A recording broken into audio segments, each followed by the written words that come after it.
Parte da população paulista pode estar sentada sobre um pote de ouro sem saber. A região metropolitana de São Paulo já foi a mais importante região aurífera do Brasil colonial. Mais de um século antes do ciclo do ouro em Minas Gerais, este sim bem conhecido, já se garimpava metais preciosos na base do Pico do Jaraguá, na atual zona oeste da capital, e em áreas próximas. Segundo historiadores e geólogos, muitas pepitas ainda podem estar enterradas em cidades como Guarulhos, Itapecerica da Serra, Mogi das Cruzes e Embu-Guaçu, além da própria capital paulista. Na região onde está o aeroporto de Cumbica, em Guarulhos, havia um grande garimpo que funcionou até o século XIX.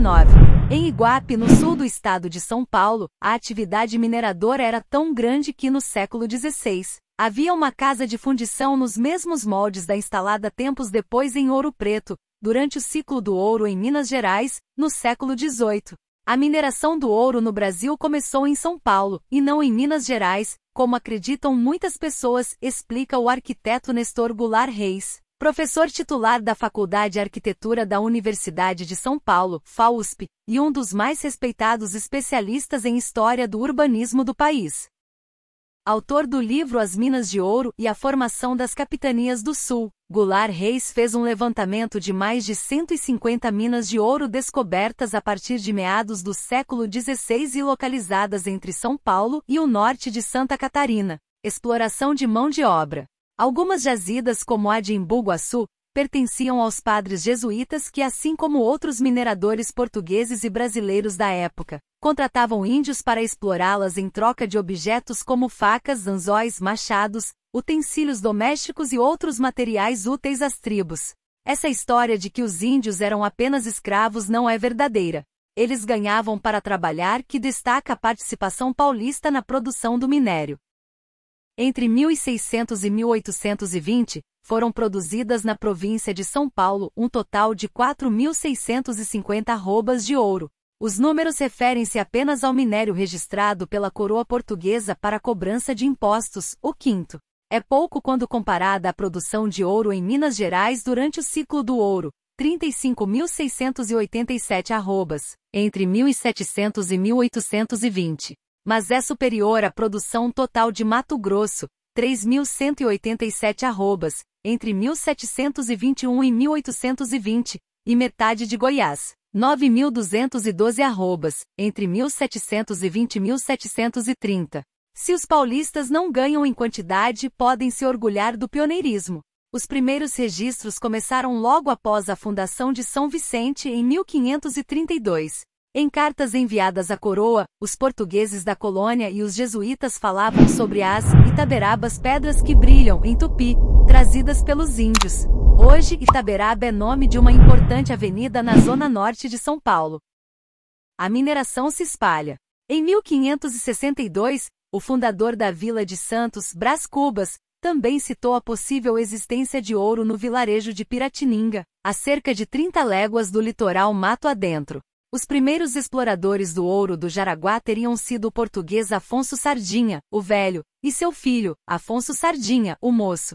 Eles começaram a extrair as jazidas nos arredores da atual cidade de São Paulo e na Serra da Mantiqueira por volta de 1580.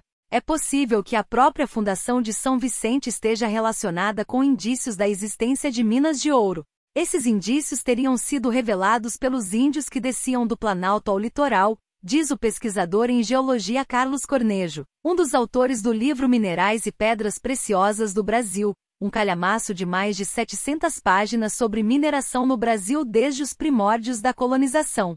Ele lembra que a área do atual bairro na zona oeste e do Pico do Jaraguá era conhecida entre os europeus como o Peru do Brasil, por causa das riquezas minerais encontradas pelos espanhóis no país andino. O ouro paulista também era alvo de cobiça dos piratas que atacavam a costa de Santos e São Vicente.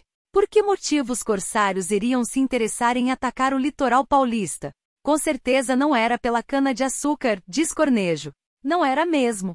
O corsário inglês Thomas Cavendish, que fez vários ataques a vilas do litoral paulista entre 1585 e 1590, levou muitas riquezas do Jaraguá para a Europa. Diários da tripulação de Cavendish relatam que entre os produtos saqueados em Santos e São Vicente, Havia ouro extraído de um lugar chamado pelos índios de Mutinga, onde os portugueses tinham minas. Atualmente, uma das principais artérias viárias da região do Jaraguá é justamente a Avenida Mutinga. Confecção de moedas. A Casa de Fundição de São Paulo, instalada pela coroa portuguesa em 1601 nas proximidades do atual Pátio do Colégio, no centro de São Paulo, também abrigou a primeira Casa da Moeda do Brasil.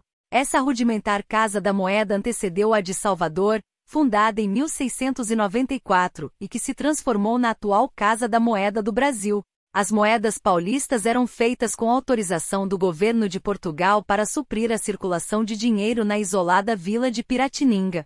Desde o começo da colonização houve uma atividade mineradora intensa em São Paulo, de ouro e outros minérios, explica o jornalista e historiador Jorge Caldeira, autor de livros sobre história do Brasil e biografias de personagens como o Barão de Mauá e o jornalista Júlio de Mesquita. Em seu livro O Banqueiro do Sertão, Caldeira conta a trajetória do padre Guilherme Pompeu de Almeida, de 1656 a 1713, um religioso que virou grande capitalista e fazia negócios com os mineradores índios da época em que viveu.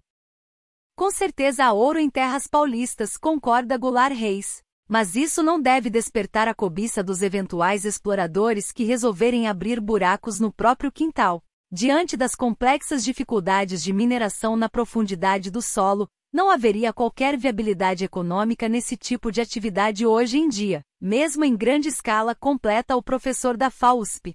Isso sem contar a questão ambiental e a densa urbanização, que tornariam a atividade de mineração muito difícil de ser executada e com pouco retorno financeiro, completa Cornejo. Agradeço pelo primeiro inscrito do canal. Os vídeos estão tendo muitas visualizações, porém o pessoal não se inscreve. Não custa nada, galera. Deixe seu like e se inscreva no canal, dá aquela moralzinha. Até a próxima.